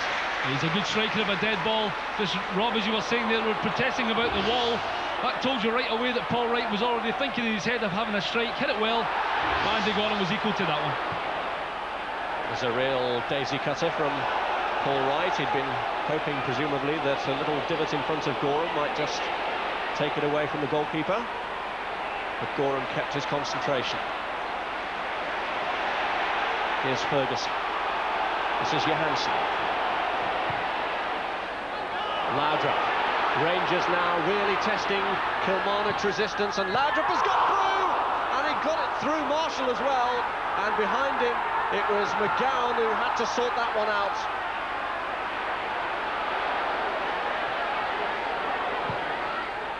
And here's Negri, and he's brought it down with his hand.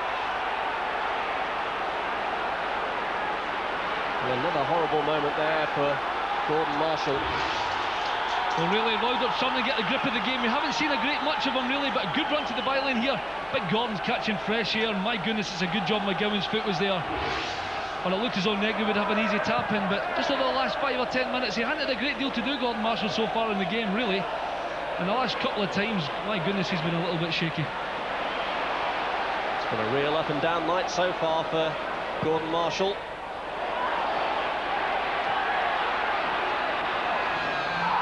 Marshall, who has Rangers and Celtic as part of his history, started his career at Rangers, made a series of unsuccessful title challenges while at Celtic, and really gave hope that Celtic might be at the top of the table tonight with the assist that led to the first goal, the long punted clearance. But it was his failure to collect Laudrup's cross that led to the equaliser, and failure to collect another Laudrup ball that almost led to a second. It's another change here now for Kilmarnock, and Paul Wright is the player going off to be replaced by Mark Roberts. I know Mark Roberts very well in a very short time here at Kilmarnock. A very, very talented youngster indeed. Has scored a few goals for them, and just with fresh legs, with Roberts and Varai coming on, I think Bobby Williamson knows that they're not particularly steady at the back at the moment, Rangers, and he's been looking for those fresh legs to put them under his pressure as much as they can. Bobby Williamson hoping that the fresh legs of Mark Roberts can do the trick. A player who's come through the youth ranks. They showed such faith in him that they gave him his debut at 16 years of age. Here's Laudrup.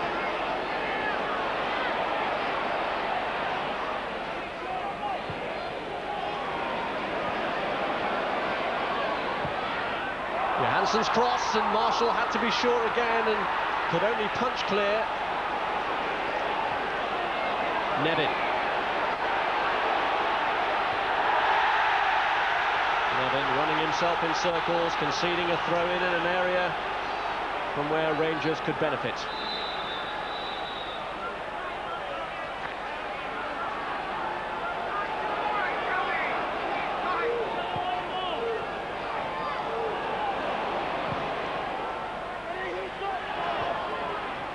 Nevin.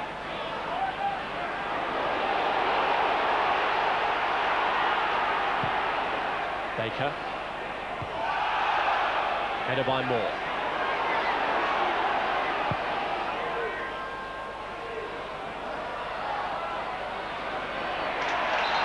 Henry.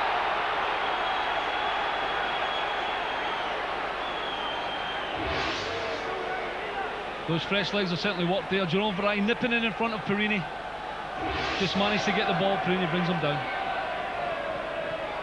Varai back on his feet and ambling forward. Space here for John Henry to exploit. Turn coming across to close him down now. McPherson. Jonas Turn.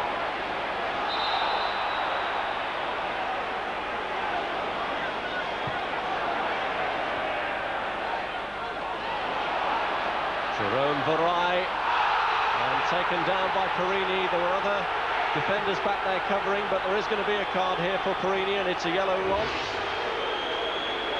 Absolutely right. Well, he's only done this literally 30 seconds before, hasn't he, got away with it, and this time Varai striding on. Perini late with the challenge, and this time he finds himself into Bobby Orr's book. It's not been a dirty game, Rob, really, but certainly both bookings have probably been deserved. Well, no Paul Wright for the free kick this time. So Kevin McGowan has opted to seize control of the situation. Mark Riley, who's got a sweet left foot to his left, although McGowan is going for it. And again, Gorham is behind it. That one not as troublesome as Wright's earlier effort. I'm more hopeful than anything else. Never seen the big man score from there in my life, and nothing's changed my mind from there.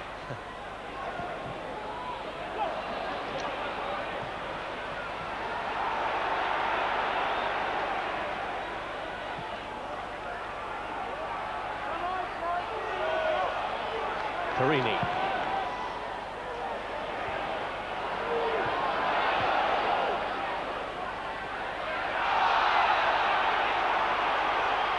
John Henry fouled by Jonas Turn. Good control by John there. Turn a little bit impetuous, certainly brought him down, and not every stop's going to help Kilmarnock here, Rob. Here's another one who's going to he's going to book him. Yeah, it's Johansson, and he's shown the yellow card. I mean, it's probably the softest booking all night. I mean, there wasn't a great deal in that. Hope Bobby Orr doesn't lose it for every challenge he's going to book him. Certainly nothing in that there. A little bit of professionalism on Pat Nevin's part, we'll just put it down to that. Using his experience, I think they would say, would they? Taken by Baker. Ferguson. Here's Vidmar. He's made some useful inroads since he came on for the second half, but Henry putting up the no entry signs then. Moore. Goff. Turn. Rangers with everyone except Andy Gorham inside their opponent's half. Goff has just pulled back now. McPherson. Perini. The draw would be very much 2 points dropped in Rangers' case. They, you do sense, have to go for the win here tonight. In every sense, there's no question about it, Rob. We don't go for away draws at this time of the season. Got to say it'll be a point game for Kilmarnock, there's no question about that, and I think half of Edinburgh and half of Glasgow will jump out of their seats if it stays like this. Past seasons, when they've made slip-ups, they've had a big enough points gap at the top of the table to take care of it. But this time, two rivals breathing down their necks, and Rangers desperately needing the victory, and this is another great break which doesn't have a great finish to it from Vidmar. Since he's come on, I mean, he certainly loves to drive in for a big defender. I mean, when there's space in front of him, he certainly drives in. Unfortunately, he's not the best finisher in the world, is he? Reminder of our midweek FA Cup action for you. It's Barnsley against Manchester United in our FA Cup special, Wednesday at 7:30 on Sky Sports 2. Replay from Oakwell. Kilmarnock, the Scottish Cup holders, but they won't be retaining that trophy this season, beaten by Ayr. But they're in a position of respectability at the moment in the league, fourth in the table.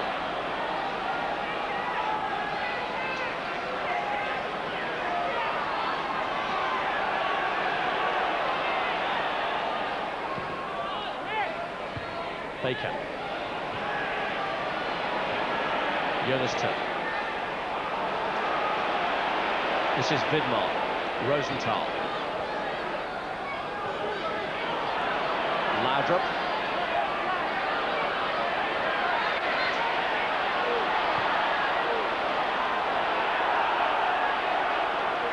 Goff.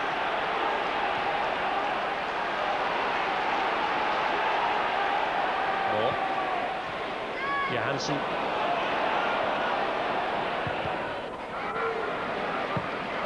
Deflected away by Baker, but Johansson has kept it in play and won the corner.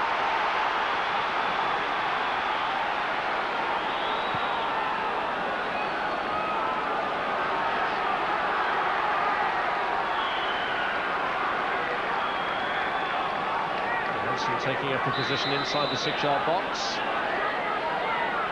Ferguson looking to locate Goff. It's Ferguson who drives it in. And now can Henry spring Kilmarnock clear? Varai is forward calling for it. And now Nevin is bursting from the midfield. Roberts is up in support too. And it's Rosenthal who comes back with a heavy back pass that Gorham controls well. Bobby Williamson will be livid there with Jerome Varai. Pat Nevins-Buster got to try and support him there, and all he needs to do is play him in. And he tried to be a hero and take it on himself, and all he's done is given Rangers possession again.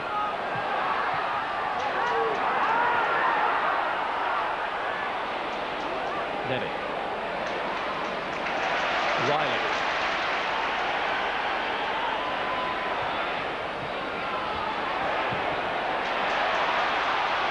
This is Barai.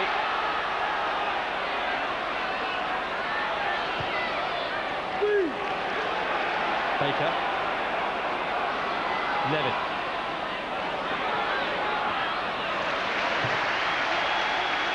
Turned out by Johansson. Bobby Williamson urging a mountainous effort from his troops in the closing 7 minutes of this match to win a game that they thought they'd perhaps won already with that first half goal.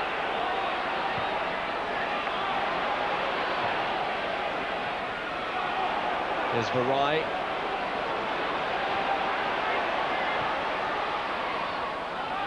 Roberts. Good work here from Kilmarnock. Riley beyond Henry. And a good clearance by Goff. Brian Laudrup.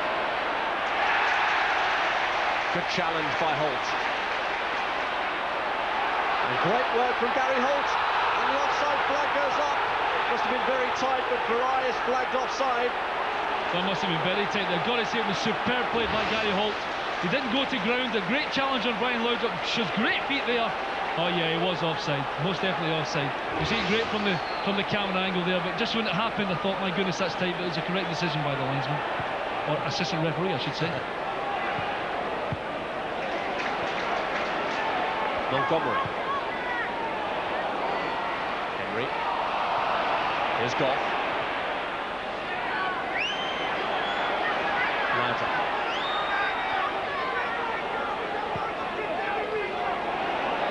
Ferguson. Jonas Turn. McPherson.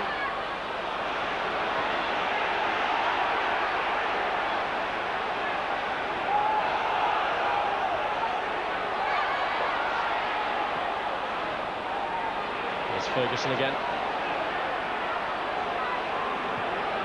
Rosenthal.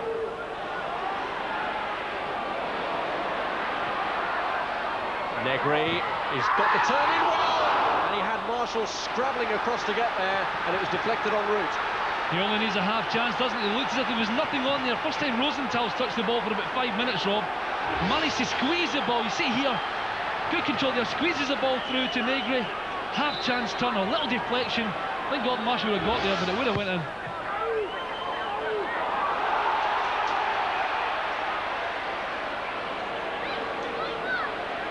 Ferguson. Johansson. Laudrup. Carini and Goff. And more all in there queuing.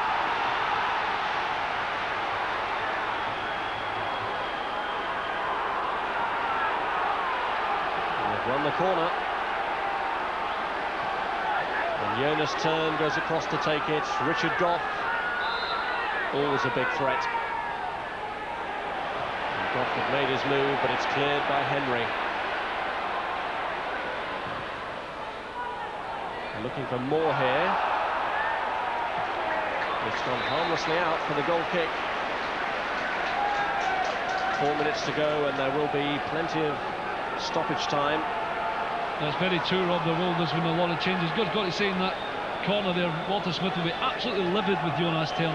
You get your big guys in, you have a bit of pressure on your opposition, and it's a bad corner, and you don't clear the first defender, and that's really not what you want. And another substitution with Ali Mitchell now coming on to take the place of John Henry, who's worked tirelessly in that midfield area. They have done well, worked very, very hard in midfield, Kilmarnock, not to give any room at all. And the man they're bringing on right now, he can run for 120 minutes easy, and okay, he's only got 5 or so minutes, maybe possibly more, to show what he can do. But well, Ali Mitchell, who's come on, did score in the match against Rangers at Ibrox to level the score at 1-1, but will remember as well as anyone that they were sunken in the last 5 minutes by 3 goals that they felt gave the score a very unfair look.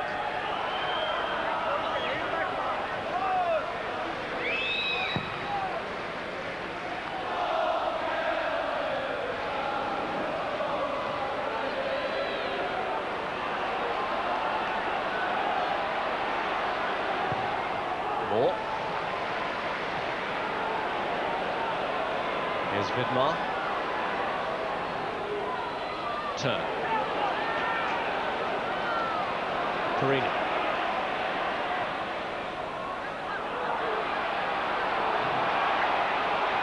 Moore. Goff.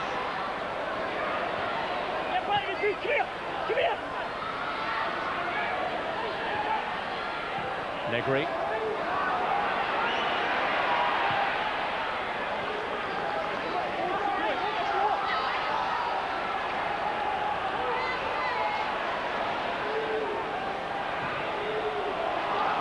Here's Ferguson.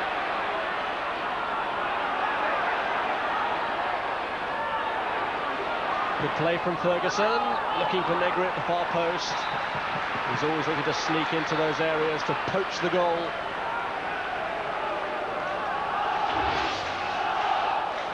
Good run here from Barry Ferguson there. Checks in, takes it away, crosses back forward, just a little bit too much in it though. Well, is this Kilmarnock defence going to hold out? And the other question for you, Alan, is who's going to be your man of the match? Yeah, well, it's pretty tight really, but you've got to say, I'm going to go with Raymond Montgomery. You know, he hasn't been playing in the team, he showed a real captain's role tonight in managing to snub out basically Rosenthal and Negri. I think they haven't had any snip at all, and him and McGowan have played really well, but I've got to give it to Raymond Montgomery as my man of the match tonight. He's been superb.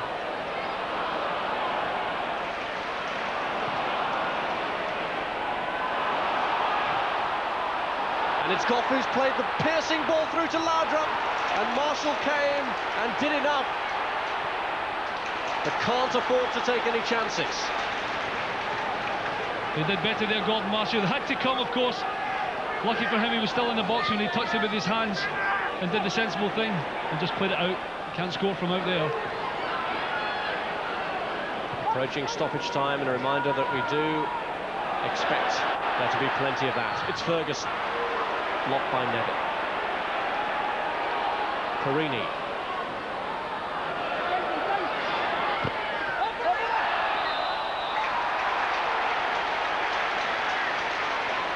Confirmation of the man of the match, Ray Montgomery. Yeah, he's done really well tonight. He's only just come back in, hasn't he, because Jim Laughlin's out with the flu. But he definitely has played a major role in that defence for Kilmarnock.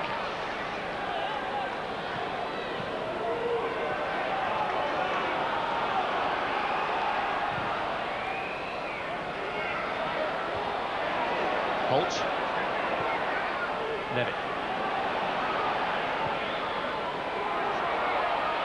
Negri here looking to get in.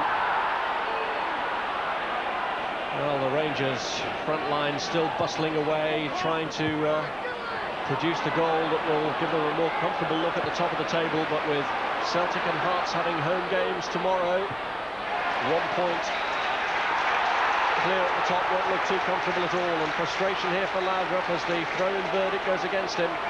Yeah, and the clock on the big scoreboard, Rob, it says 90 minutes, but I think you're guaranteed it's going to go 93, 94, 95 with the amount of stoppages we had. So this game is most definitely not over yet. I'm sure Bobby Orr in picture there is going to add a few minutes on, and as I say, the game's not finished, although Kilmarnock have defended well, but Rangers over the last 5 or 6 minutes have certainly had possibly a little bit more of the possession and pushing them back.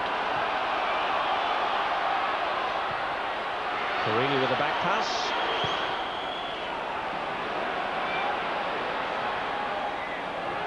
Turn. Vidmar. And given away.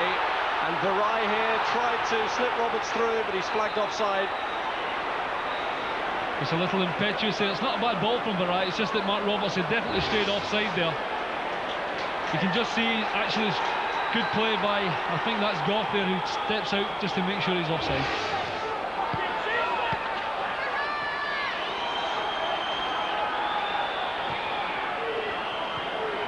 Rosenthal.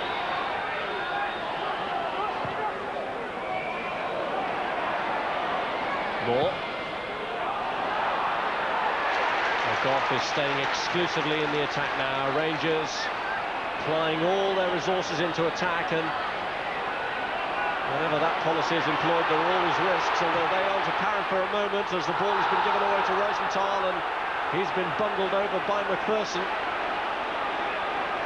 That was anyhow there. Rosenthal had got clear. He's actually bundled into, yeah, you're right, by McPherson there, just to make sure he didn't get away, but by giving free kicks away, certainly in this area, defending's not finished for Kilmarnock.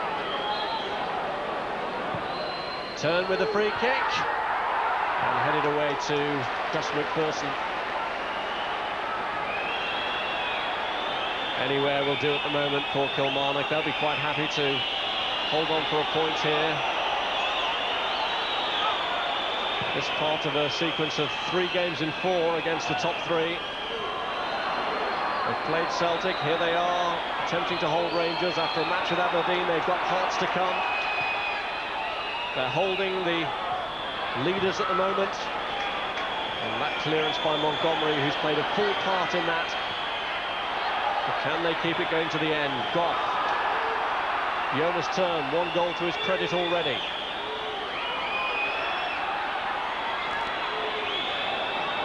Here's Johansson.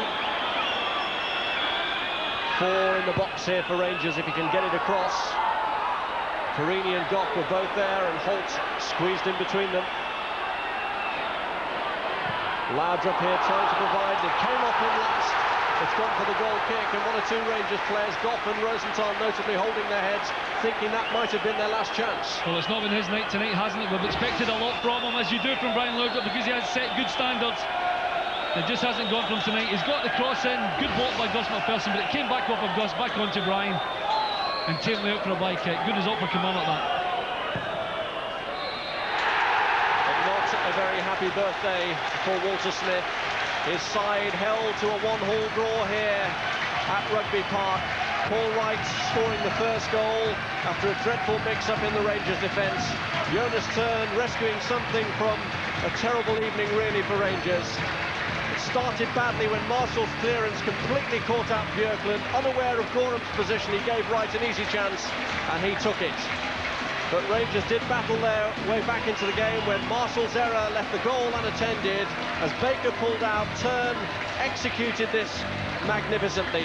But it was all overshadowed by a nasty injury to Gordon Jury.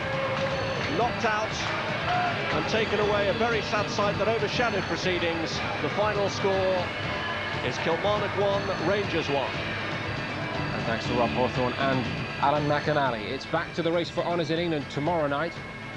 Wednesday, 7:30, Sky Sports 2, Barnsley against Manchester United in the FA Cup 5th round replay. And on Friday at 7, Sky Sports 3, the Schoolboy International, Wales against Northern Ireland. And it just keeps coming. On to Saturday, our football special in the Premiership. Saturday morning, 10:30, Chelsea against Manchester United, ahead of United's European commitments. And 7 in the evening from Spain, Compostela against Real Betis. Both those games, Sky Sports 1. On to Sunday, Sky Sports 3, midday. The big game, perhaps the game of the season in the Nationwide League Division 1. Nottingham Forest against Middlesbrough. And on Super Sunday, Sky Sports 1 at 3. Tottenham Hotspur against Bolton Wanderers in the FA Carling Premiership. The relegation battle and a massive game for Spurs. 6:30, Sky Sports 1 in the evening, Sunday, Oviedo against Valencia. And on to Monday night, Sky Sports 1, back to the Premiership, the London Derby, West Ham United against Arsenal. A great week of football ahead, 8 live games in 6 days. Next, reactions from Rugby Park and the thoughts of Charlie Nicholas and Trevor Stephen.